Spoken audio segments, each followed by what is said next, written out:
友，大家好。我们继续来谈。那我们之前呢谈到了说，这个事件的果和因。那么我们也会谈到事件的出事件的果和因。我们谈到说，佛陀呢他在说法的时候呢有不同的这个善巧。那么其中一种方式呢，就是先谈果，再来谈因，因为果一定是从因而生。那之前我们谈到的事件的果和因呢，就是事件的苦，然后事件的这个轮回，也就是我们心里面比较深层的一种不安跟逼迫性的那种状态。那么从这个了解里面呢，我们就进入到说，这个形成这个苦的这个因就是因为我们有造这个业，然后我们才招感到这个果报。那我们之所以会造这个业呢，是因为我们比较内在的这个心里面呢，有各种的这个所谓的烦恼迷惑就在心理上呢有这种比较负面的，或者是所谓恶的一种心理，它会烦扰我们的心，扰乱我们的心。那么在对现实的一种理解，对果报显现出来的一种理解，那么因为有一种错误的认知，因为这个错误的认知，所以呢它这个果虽然是从因而生，但是呢找不到这个因，也就是不知道这个果报的因缘是什么。那么当我们不知道果报的因缘是什么的时候呢，当然我们就会因为这个不理解无明的这个状态，或者是错误的理解不正确的一种知见的状态呢，那我们继续让这个轮回呢不断的重复，那不断的延伸。那么这种状况呢，就是我们最现实的这个状态，也就是我们世间显现出来的种种的这个现象。那佛陀之所以一定要先告诉我们呢，主要是让我们比较深切的了解我们所遭感到的这个果报呢，虽然有一部分我们可以说是比较乐的一种感受，可是这个乐的感受呢，它是需要靠一些其他的外在的这个因缘，或者是外境呢给我们感受到的。那么这种呢，就因为它符合我们内心的一种无明而引生的一种爱染的追求，所以这样的一种乐呢，在佛法里面呢叫做欲乐就五欲的乐，就是外在的各种境，比如说我们眼耳鼻舌身，那么去触到外境的色声香味触，那么这样子的一种乐受。那么这种乐受呢，它是一种欲乐。这种欲乐呢，只要这个外境不在，或者是这个外境消失了，或者是我们追求的这个外境没有显现的话，这个乐就不会升起来。所以这样的乐呢是很短暂的，或者是它必须要不断的有这个外境呢去促成的，或者是这个外境呢去某种程度上也类似刺激它，或者是我们去追逐它才会得到的。那么类似这样的一种情况呢，如果我们比较深层的理解它的问题呢，就出在我们的这个烦恼，就是我们一种爱染的心的一种追逐，那我们就必须要进一步的去处理它。可是呢，因为我们知道这个乐不究竟，所以呢，我们就想到说，我们能不能够在这个修行的过程里面，或者是我们学佛得到了这个修行的一些方法的指导，或者是知见的一种引导的话，我们可以得到一种究竟的乐。那佛法呢告诉我们是有的这个究竟的乐是有的。但是佛法呢，这个究竟的乐怎么样去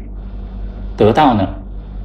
那么它是怎么样的一种状态？很多人都会去想要知道，假如我们平时的乐是用追逐的方式得到的，那么这种究竟的乐它是怎么样的一种状态呢？那实际上佛陀呢，他会发觉到说，以我们对世间或者是我们现实生活的一种状态所理解、所感知或者是所感受到的这个乐的一种心理呢，来想要了解这个究竟的乐呢，是非常不容易的。因为呢，我们习惯了一种外在的追逐，即使呢，我们有一些人修定从这个定里面呢，得到了一种比较深层的一种所谓的禅业禅的喜悦。那么这种禅的喜悦呢，它就是叫做现法乐，也就是你在修定的时候呢，你入到这个深定的时候，可以得到这个乐。可是呢，当你出定的时候呢，发现到说这个乐好像又会消失掉。那么也有一些人，他就从佛法的因果道理来说，我们假如造的是恶业，我们遭感到的是苦报。那如果我们造的善业，我们就会遭感到乐的果报。所以呢，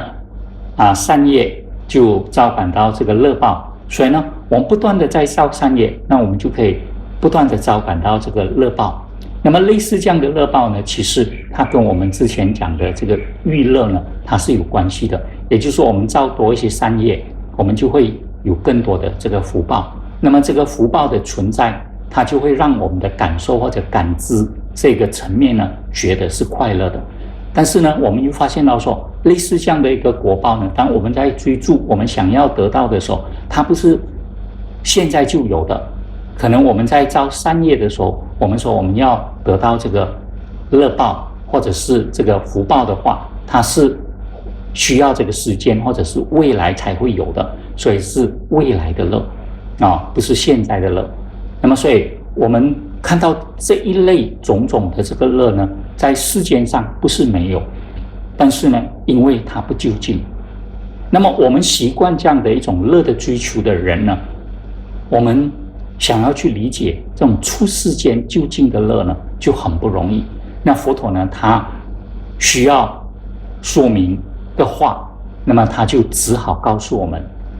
这种究竟的乐呢，叫做灭。灭的意思是什么呢？就是把我们所有的这个苦的果报，或者是苦的这种感受、感知，全部把它熄灭掉了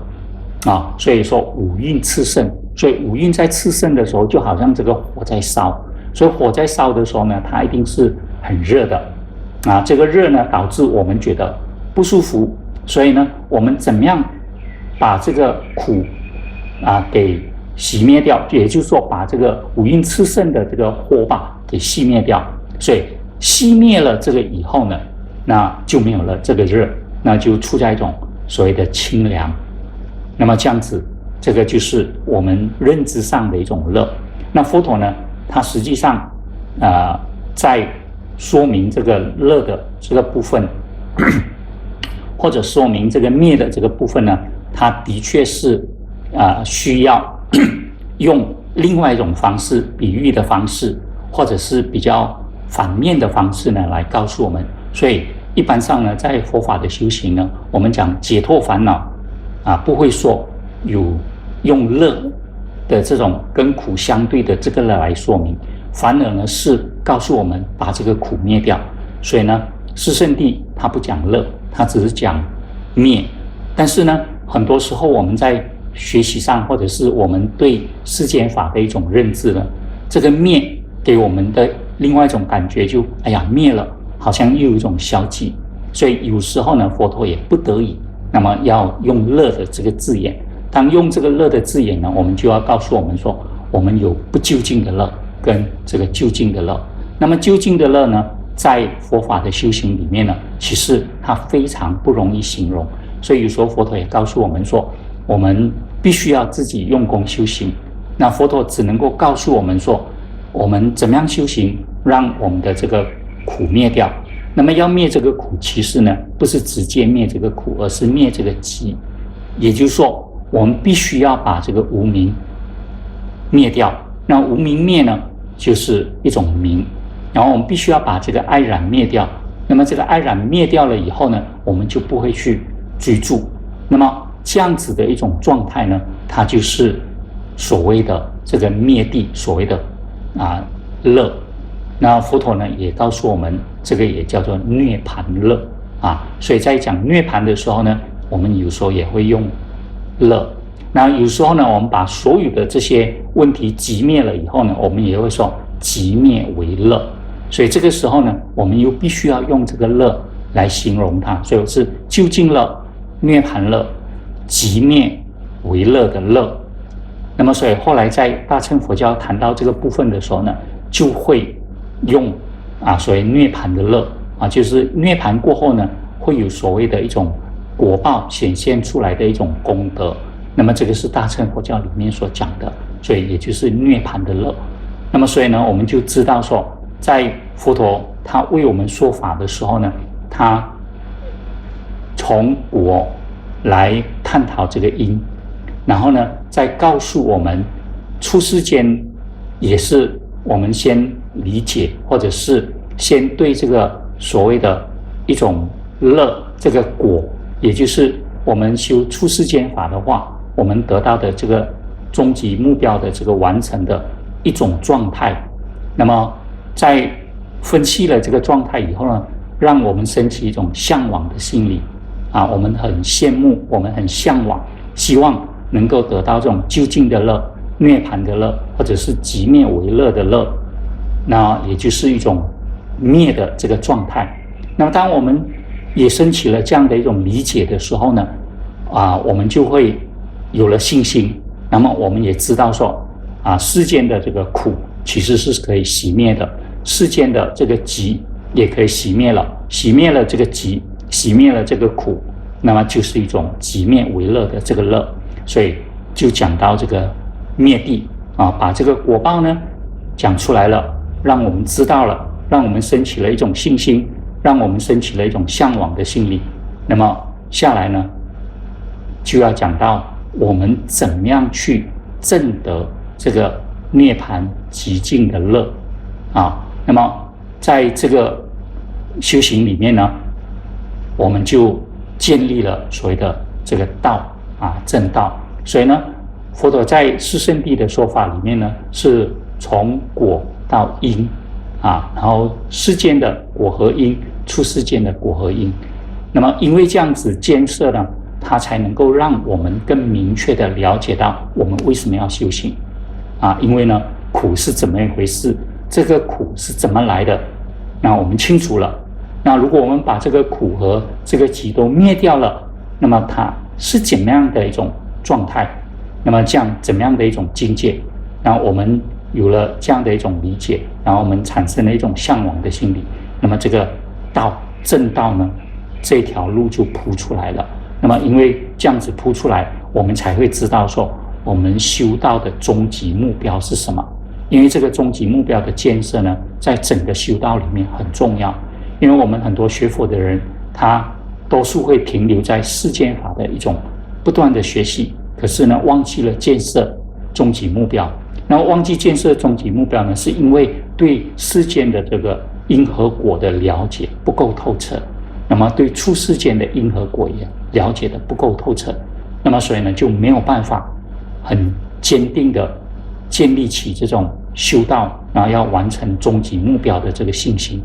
所以如果我们这样子理解了，我们这样知道了以后，那么我们修行的整条正道